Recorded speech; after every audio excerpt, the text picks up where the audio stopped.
La démarche minimaliste passe premièrement par le désencombrement. Je vais vous présenter ici 6 raisons qui vous empêchent de désencombrer. Bien évidemment, la liste n'est pas exhaustive. Cela peut vous paraître parfois insurmontable, voire décourageant. La première raison qui vous empêche de désencombrer est le « au cas où ». Vous savez, ce moment où vous hésitez et vous rangez votre objet car vous vous dites « ça pourrait me servir ». Oui, mais voilà, en faisant cela, vous gardez tout et vous ne franchissez jamais l'étape de désencombrement. C'est la peur de manquer qui nous pousse à conserver, à stocker et à acheter les objets en double et à faire des réserves. La situation de la crise sanitaire du Covid-19 qui nous a poussés à nous ruer sur le papier toilette prête à sourire. Et pourtant, c'est notre instinct à tous, car nous ne voulons manquer de rien. Ceci n'est pas une étape facile, mais elle est essentielle dans son détachement aux objets. Renoncez à l'idée que cela vous servira un jour. Observez chez vous les produits qui se finissent vite, par exemple. Ce sont ceux qui sont le plus utiles. Le reste ne vous sert à rien. Il est donc inutile de les conserver. Et si je regrette un jour ce produit, chose qui peut arriver mais qui arrive très rarement, vous verrez, il vous est très facile de vous le procurer à nouveau dans les magasins très proches de votre domicile. La peur de l'avenir nous pousse à conserver. Ceci représente une charge matérielle et émotionnelle intense. Vous les portez et les supportez. Il est inutile de se préoccuper maintenant du futur. Cela engendre le stress anticipé des projections qui vous poussent à remplir vos tiroirs de choses inutiles au cas où. Je me soucierai plus tard de cela, quand ça arrivera, si ça arrive. C'est une forme de lâcher-prise sur l'avenir que nous ne pouvons anticiper et contrôler.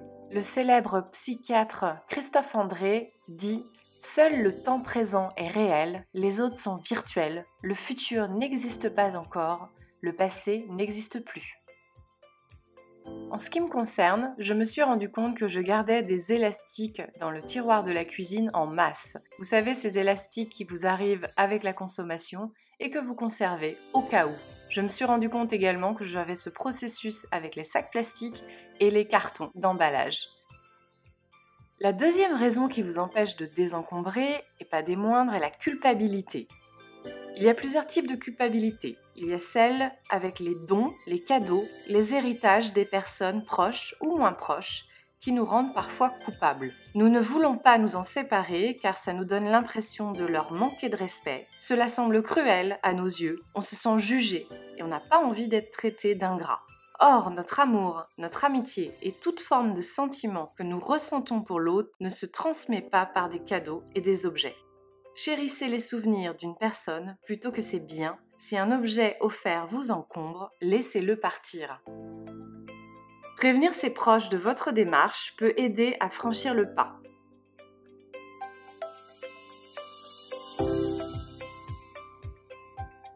L'autre forme de culpabilité concerne les objets avec une charge émotionnelle forte.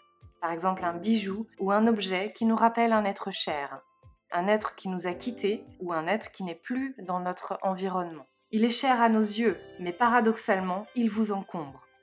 Détachez-vous de l'idée de trahison. La personne en question n'avait sûrement pas la volonté de vous rendre esclave de ces objets. Ceci ne veut pas dire de jeter tous vos objets souvenirs précieux et qui sont chers à vos yeux. Adoptez la boîte à la Amélie Poulain si cela vous fait du bien de l'ouvrir parfois pour vous remémorer vos souvenirs. Mais le plus important est de prendre conscience de l'impact des objets que nous conservons et de la culpabilité parfois que nous ressentons à leur égard. L'autre forme de culpabilité touche également la valeur initiale de l'objet en argent. Renoncez à l'idée de rentabilité. L'objet se dévalorise la plupart du temps dès la sortie du magasin. Vendez à un prix raisonnable sans trop en attendre. Et si cela est trop long ou vous demande trop d'énergie, alors donnez-le. Détachez-vous de cette honte de ne pas avoir su l'utiliser. Ça nous arrive à tous. Même si l'objet a coûté très cher, apprenez à vous détacher de sa valeur pécuniaire. Conserver l'objet inutile nous pousse même à l'affronter régulièrement. Cela peut renforcer le sentiment de culpabilité que représente cet échec. Il est sain de s'en débarrasser afin d'admettre son erreur en acceptant son départ. La troisième raison est l'attachement à votre moi passé. c'est une autre raison qui vous empêche de désencombrer et qui est liée à notre passé. Nous ressentons parfois une peur viscérale de perdre notre valeur personnelle en laissant partir certains objets, comme si on essayait de prouver sa valeur à travers du matériel. Et c'est la réalité. Voitures, bijoux ou tout autre objet, nous avons tendance tous à utiliser les objets comme preuve de valeur aux yeux des autres. Laisser partir les objets du passé aide à vivre son présent et à définir ses qualités personnelles détachées de nos possessions et du regard des autres. Mon exemple, je croyais que tout mon équipement sportif était la vitrine de ma personnalité et mon identité. Lorsque j'ai tout vendu, car je changeais de vie, je me suis sentie plus légère. Préparez-vous à dire adieu à votre moi passé et aux choses qui vous empêchent d'avancer. Marie Kondo déclare « Lorsque nous examinons vraiment les raisons pour lesquelles nous ne pouvons pas laisser quelque chose aller, il n'y a que 2 raisons, un attachement au passé ou une peur de l'avenir. » La 4e raison est le fait que organiser n'est pas minimiser. Ranger, trier et organiser nous pousse à penser que nous désencombrons. Or, c'est faux. Déplacer des objets, même hors de notre vue, invisibles à nos yeux, ne permet pas de minimiser. Cette façon de faire engendre le célèbre effet rebond de Marie Kondo, avec le retour du bazar en quelque temps plus tard, car il s'agit juste de déplacer des objets. Cave, placard, remise, ou bien chez les autres.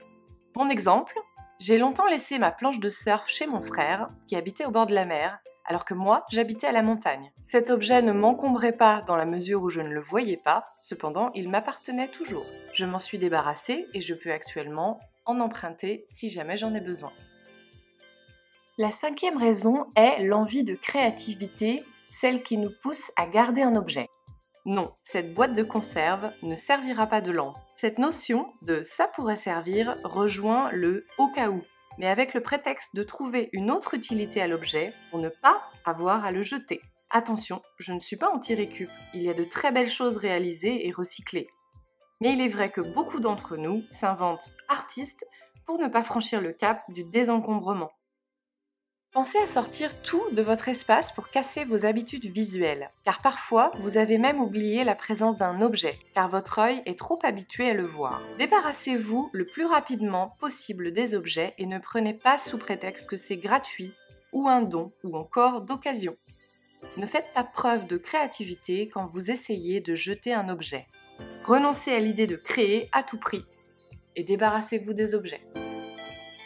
La 6e raison est le choix de la facilité. En effet, souvent, nous prétextons de ne pas avoir le temps pour faire ce désencombrement. Si vous réfléchissez bien à la phrase « Je ferai le tri quand j'aurai le temps », ceci est un choix de facilité. Vous reportez votre désencombrement à plus tard, à une période hypothétique. Inversez les mots et maintenant, voyez ce que ça donne. J'aurai le temps quand je ferai le tri. En effet, on a toujours une bonne raison de reporter à plus tard ce processus de désencombrement car le temps nous manque. Pensez dès aujourd'hui à programmer vos désencombrements pour vous sentir plus libre et justement vous octroyer plus de temps. Voilà, c'était 6 raisons qui vous empêchent de désencombrer. Et vous, quelles sont vos raisons ? Merci à tous d'avoir visionné cette vidéo, j'espère qu'elle vous a été utile. Pensez à vous abonner pour être au courant de mes nouvelles vidéos et pour soutenir mon travail. Merci.